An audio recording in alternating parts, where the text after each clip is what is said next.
Good morning students. How are you all? Hope you all are fine बच्चे. हाँ जी बच्चे, हमने लास्ट वीडियो के अंदर पत्र लेखन किया था जिसमें मैंने आपको बताया था कि औपचारिक और अनौपचारिक दो तरह के होते हैं. फिर मैंने पत्र का प्रारूप, उसके दो अंग बताए थे, प्रारूप और क्लेवर. तो मुझे आशा है कि आपको ये सब समझ आ गया होगा. आज हम जो पढ़ने जा रहे हैं सुनहरी धूप का चैप्टर 7 नन्ही कलम से. तो बच्चे दिन भर या दिन पर दिन बीतते जाते हैं, हमारे साथ कुछ ना कुछ घटनाएं होती रहती है. कभी कुछ इंसिडेंट हो गया, कभी कुछ इंसिडेंट हो गया. लेकिन अगर वो खुशी के पल या कई बार दुख का भी होता है, तो अगर हम उनको एकत्र करके रख ले, संकलित करके रख ले, तो वो क्या है, स्मृति बन जाती है, हमारी याद बन जाती है. तो प्रतिदिन घटने वाली घटनाओं को लिखना कि आज मेरे साथ ये हुआ, छोटी सी घटना बना के उसको लिख दिया, तो उसको हम क्या बोलते हैं, डायरी लेखन बोलते हैं. उसको डायरी लेखन कहा जाता है. डायरी लेखन हिंदी साहित्य की एक प्रमुख विधा है. डायरी लेखन बड़ी क्लासेस में आता है, आप बच्चों का नहीं है, लेकिन जो आपका आज का चैप्टर है वो डायरी लेखन की फॉर्म में है. तो इसीलिए मुझे आज आपको बताना पड़ रहा है कि डायरी लेखन होता क्या है. प्रतिदिन की घटनाओं को छोटे छोटे शॉर्ट में हम लिखें तो उसको हम डायरी लेखन कहते हैं.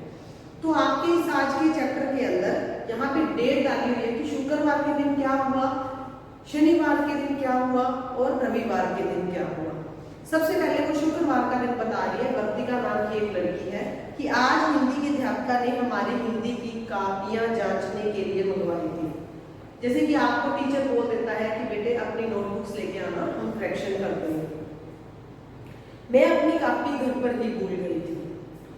अब कोई बात नहीं, अगर भूल भी गए हो तो हमेशा मैम को सच बताओ कि मैं घर पे भूल गई हूँ, तो मैं कर ले आऊंगी. और टीचर भी कुछ नहीं कहेगा. टीचर को भी रीजन पता होता है. टीचर को ये भी पता होता है कि कौन सा बच्चा झूठ बोल सकता है, कौन सा बच्चा सच बोल रहा है. तो मैं अपनी कापी घर पर ही भूल गई थी. दरअसल कल बुआ जी का परिवार हमारे घर पे आया हुआ था. जैसे घर पे गेस्ट आए हुए थे, तो वे लोग रात में देर से गए, इसीलिए मैं रात में देर से सो पाई और सुबह भी देर से उठी. उसका रीजन था कि वो रात को देर से सोई और देर से उठी, तो नेक्स्ट डे वो क्या है, हड़बड़ाहट में बस्ते में कापी डालनी भूल गई. उसने कॉपी रखी नहीं बैग के अंदर. और हमारी अध्यापिका निहारिका जी, उन्होंने अपनी अध्यापिका का नाम भी दिया है कि हमारी अध्यापिका निहारिका जी कॉपी न लाने पर बहुत गुस्सा करती है. मैं डर गई थी कि वे मुझे बहुत डांटेंगी. हर बच्चे को डर लगता है, लेकिन फिर भी बच्चे झूठ बोलते हैं. झूठ बोल देते हैं कि मैं कॉपी घर पे भूल गई. ये झूठ नहीं होता, लेकिन मेरा पेट दर्द हो रहा था, ये ऐसी कोई चीजें दो चार बोल दी तो वो बहाने होते हैं. पर उन्होंने मुझे डांटा नहीं. जैसे टीचर को समझ आ गया कि ये बच्चा अच्छा है, ये कर लेगा, आज नहीं तो ये कल ले आएगी कॉपी और इसका वर्क भी कंप्लीट होगा, तो उसने उसको डांटा नहीं. वे बोली कल कॉपी जरूर ले आना और आज का काम भी जरूर कर लेना. अब निहारिका मैम ने क्या बोल दिया कि मैंने जो बोर्ड पे वर्क करवाया है उसको आप अपनी कॉपी पे कर लेना और कल कॉपी ले आना. उनकी बात सुनकर मेरी जान में जान आ गई कि टीचर ने मुझे कुछ नहीं कहा. वो बहुत खुश हुई कि आज तो मैं बच गई, मुझे टीचर ने कुछ नहीं कहा. और आज मैं विद्यालय से आकर, जैसे बच्चा थका होता है, तो मैं विद्यालय से आकर सो गई और 6 बजे उठी और अपनी प्यारी दोस्त रीमा के साथ मैं खेलने चली गई. रात में एक बहुत अच्छी फिल्म आ रही थी जिसे देखते देखते 10 बज गए और अब मैं सोने जा रही हूँ. बच्चे अब आप इसका आज का इंसिडेंट देखो कि आज इसने क्या किया कि स्कूल से आई, आते ही वो सो गई, थकी हुई थी, और जब उठी 6 बजे उठी तो अपनी फ्रेंड के साथ वो खेलने चली गई. और खेल के जब आई 2 घंटे के बाद, जैसे रात के 8 बजे के करीब आई, तो घर में मूवी आ रही थी, जैसे फिल्म चल रही थी टीवी पे, तो वो देखने बैठ गई. क्योंकि ये चीजें गलत है, ये हमें नहीं करना चाहिए. अगर हमें वर्क के लिए बोला गया है तो सबसे पहले हमें अपना गृह कार्य ही पूरा करना चाहिए. अब शनिवार 18 अप्रैल 2000 जो भी उसने डायरी लेखन के अंदर लिखा, आज सुबह जैसे ही मेरी आंख खुली तो मुझे याद आया कि ओहो, मैंने तो हिंदी का काम ही नहीं किया, मेरा तो गृह कार्य नहीं हुआ. मैंने सोचा कल तो मुझे डांट नहीं पड़ी, पर आज मुझे जरूर डांट पड़ेगी। तो मैंने सोचा मैं आज विद्यालय ही नहीं जाती। अब उस बच्चे का ये देखो कि कल अगर बच गई तो तू उसी दिन पूरा कर ले काम, नहीं, बल्कि उसने मस्ती की फुल उस टाइम में। तो क्या किया, नेक्स्ट डे बहाना बना दिया, झूठ बोला अपने पेरेंट्स को, क्या कि मेरा पेट दर्द हो रहा है। मैंने पेट दर्द का झूठा नाटक किया और मम्मी पापा दोनों छुट्टी लेकर मेरी देखभाल के लिए घर पर ही रुक गए। बच्चे, आपके एक झूठ की वजह से दोनों मम्मी पापा काम पे नहीं गए। इस लेसन के अकॉर्डिंग जो दिया गया है, तो उन्होंने मेरी वजह से अपना जरूरी काम भी छोड़ा। मुझे बहुत बुरा लग रहा था। ये गलत बात है ना कि हमने झूठ बोला, तो लेकिन वर्तिका को ये रियलाइज हो गया कि मैंने झूठ बोला है, मेरी वजह से मेरे मम्मी पापा काम पर नहीं गए और उनके जो जरूरी काम थे वो पड़े ही रह गए, पेंडिंग पड़े रह गए, हुए नहीं। तो मैं बिस्तर पर लेटकर रोने लगी, क्योंकि उसको अच्छा नहीं लग रहा था झूठ बोलकर कि मम्मी पापा मेरी वजह से घर पर है। तो घबराए हुए मम्मी पापा मेरे पास आए और मैंने रोते रोते उन्हें सारा सच बता दिया। जैसे ही वो रोई तो मम्मी पापा घबरा गए। उन्होंने सोचा कि पता नहीं ज्यादा पेट दर्द हो रहा है, इसी वजह से ये रो रही है। लेकिन जब उन्होंने रीजन पूछा तो मैंने सारा सच बता दिया कि क्या हुआ मेरे साथ, कि मुझे कल तो मैम ने नहीं डांटा, लेकिन आज भी मेरा वर्क कंप्लीट नहीं था, जिसकी वजह से मैं स्कूल नहीं गई और मैंने बहाना बना दिया कि मेरा पेट दर्द हो रहा है। मैं हैरान थी कि मेरे झूठ बोलने पर भी दोनों ने मुझे कुछ नहीं कहा। मम्मी पापा ने दोनों ने कुछ नहीं कहा, बल्कि मुस्कुराते हुए पापा ने ये बात कही, बिटिया मुझे खुशी है कि तुम में सच बोलने की हिम्मत है, तुमने सच बोलने की हिम्मत दिखाई, तुम्हें अपने झूठ बोलने पर अफसोस था। इसी बात की मुझे खुशी है कि मेरी बेटी को रियलाइज हुआ है कि मैंने मम्मी पापा को झूठ बोला है, जो कि गलत है। मैंने उन दोनों से वादा किया कि मैं अब कभी भी झूठ नहीं बोलूंगी। मम्मी ने कहा अब तो छुट्टी हो ही गई है, तो आप क्या करो, अब हिंदी का गृह कार्य पूरा कर दो, ताकि अब आपने छुट्टी तो ले ली, इसका बेनिफिट उठाओ। ये नहीं है कि अब छुट्टी ले ली फिर मस्ती करनी शुरू कर दो और काम फिर प्रिपेयर जाए, नहीं, काम पूरा करो और ताकि हम लोग घूमने जा सकें। मम्मी ने उसको इतना अच्छा बता दिया, तो उसने जल्दी से अपना गृह कार्य पूरा किया और हम शाम को घूमने चले गए। वर्तिका अपना बता रही है कि हमने फिर खूब मस्ती की जब हम घूमने गए, पर शाम को मेरी सहेली रीमा की मम्मी से मेरी माँ को किसी बात को लेकर बहस हो गई कि दो सहेलियां थी, दोनों की मम्मी की आपस में किसी बात को लेकर बहस हो गई, जिसकी वजह से वो उनमें आपस में बोलचाल बंद हो गया। अब रविवार की सुबह क्या हुआ, रविवार की सुबह वो क्या था, संडे था, तो होता है लड़कियों को कि जैसे वर्तिका को भी हो रहा था कि मैं रीमा के घर जाऊं और उसके साथ खूब खेलूं, लेकिन वो झगड़ा मम्मी के साथ हुआ था तो वो भी नहीं गई उसके साथ, बट उसका मन नहीं लग रहा था रीमा के बिना। तो मुझे एक उपाय सूझा, मैंने मम्मी की तरफ से एक क्षमा याचना कार्ड बनाया और मम्मी की नजर बचाकर रीमा की मम्मी को दिया कि मेरी मम्मी ने सॉरी का कार्ड दिया है, कि चलो जो हो गया ठीक है, उसके लिए मैं सॉरी फील करती हूँ। तो ऐसा लग रहा था कि कार्ड पढ़कर वे खुश हो गई है। सामने वाला अगर दो जनों के बीच बहस हो जाए और एक जना झुक जाए और जाके क्षमा याचना का कार्ड दे दे, तो नेचुरली बात है सामने वाले को ये रियलाइज होगा कि चलो कोई नहीं, अब उसने सॉरी कह ही दिया है तो मुझे भी इन चीजों को छोड़ देना चाहिए, अपने गुस्से को। तो उन्होंने भी जल्दी से माँ के लिए एक क्षमा याचना कार्ड बनाकर मुझे दिया और माँ को देने के लिए कहा। अभी मैंने वह कार्ड अपने पास ही रखा है, मैंने वो कार्ड मम्मा को नहीं दिया, क्योंकि मैं कल सुबह स्कूल जाते समय उन्हें वह कार्ड दूंगी, ताकि जल्दी में मम्मी मुझसे और कुछ ना कुछ पूछ सके। अब उसके मन में डर था, क्योंकि जो वर्तिका की मम्मी थी उसने खुद ने क्षमा याचना कार्ड नहीं दिया था, ये अपनी तरफ से बनाकर लेके गई थी। और उस क्षमा याचना कार्ड को देखकर रीमा की मम्मी ने बल्कि क्षमा याचना कार्ड जब बनाकर दिया तो उसने स्कूल नेक्स्ट डे मंडे की बात कर रही है कि जब मैं स्कूल गई तो मैंने जाते जाते अपनी मम्मा को वो कार्ड थमा दिया। इसीलिए थमा दिया क्योंकि वो मेरे से और क्वेश्चन पुट नहीं करे कि उसकी मम्मा ने क्या कहा, तो उसकी मम्मा ने पहले से कार्ड क्यों भेजा, इस तरीके के बहुत सारे क्वेश्चन उसके दिमाग में चल रहे थे।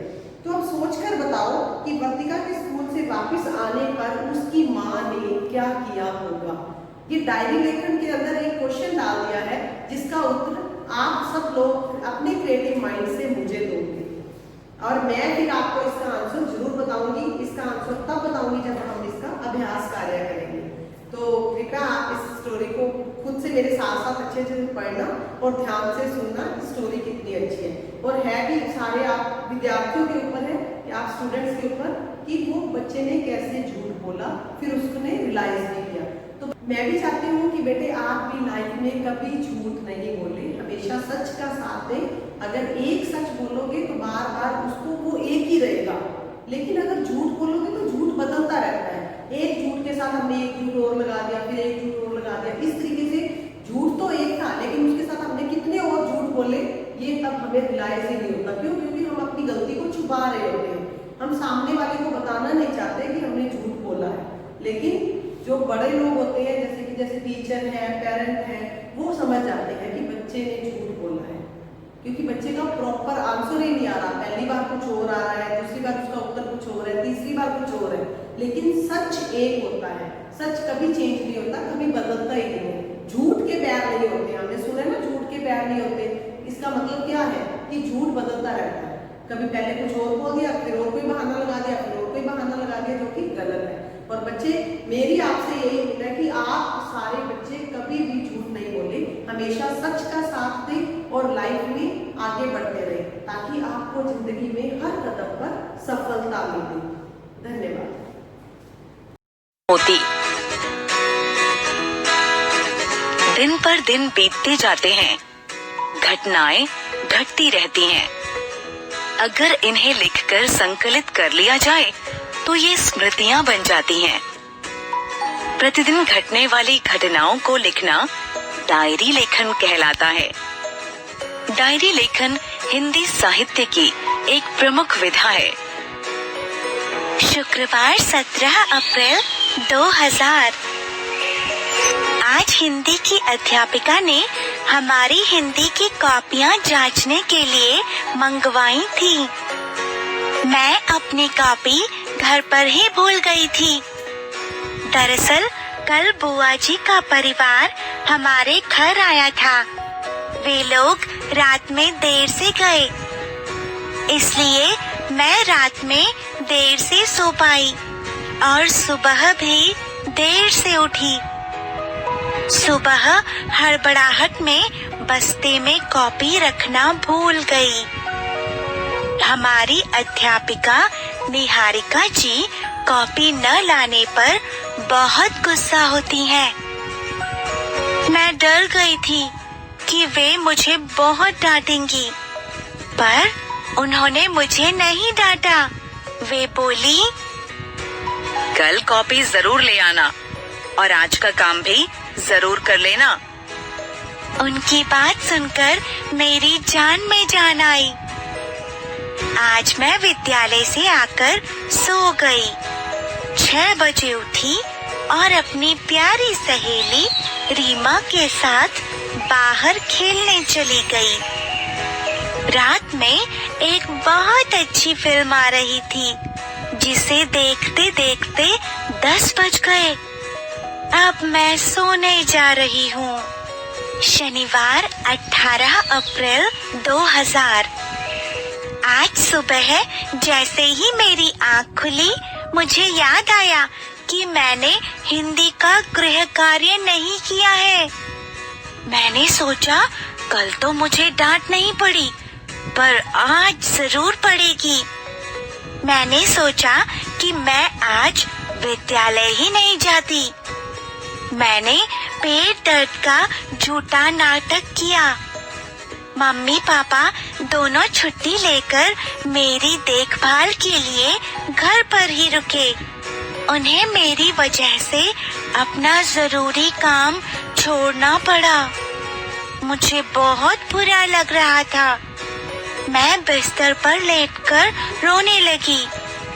घबराए हुए मम्मी पापा मेरे पास आए। मैंने रोते रोते उन्हें सारा सच बता दिया। मैं हैरान थी कि मेरे झूठ बोलने पर दोनों ने मुझे कुछ भी नहीं कहा। बल्कि मुस्कुराते हुए पापा ने कहा, बिटिया, मुझे खुशी है कि तुमने सच बोलने की हिम्मत दिखाई। तुम्हें अपने झूठ बोलने पर अफसोस है, यह अच्छी बात है। मैंने उन दोनों से वादा किया कि मैं अब कभी झूठ नहीं बोलूंगी। मम्मी ने कहा, अब छुट्टी हो ही गई है तो हिंदी का गृह कार्य पूरा कर लो ताकि हम लोग घूमने जा सकें। मैंने अपना गृह कार्य पूरा किया और फिर हम घूमने चले गए। हमने खूब मस्ती की, पर शाम को मेरी सहेली रीमा की मम्मी से मेरी माँ की किसी बात पर बहस हो गई। रविवार 19 अप्रैल 2000। आज छुट्टी थी। अगर सब ठीक होता तो हर इतवार की तरह आज भी मैं और रीमा खूब मस्ती करते। मेरा मन रीमा के बिना बिल्कुल नहीं लग रहा था। मुझे एक उपाय सूझा। मैंने मम्मी की तरफ से क्षमा याचना कार्ड बनाया और मम्मी की नजर बचाकर रीमा की मम्मी को दे आई।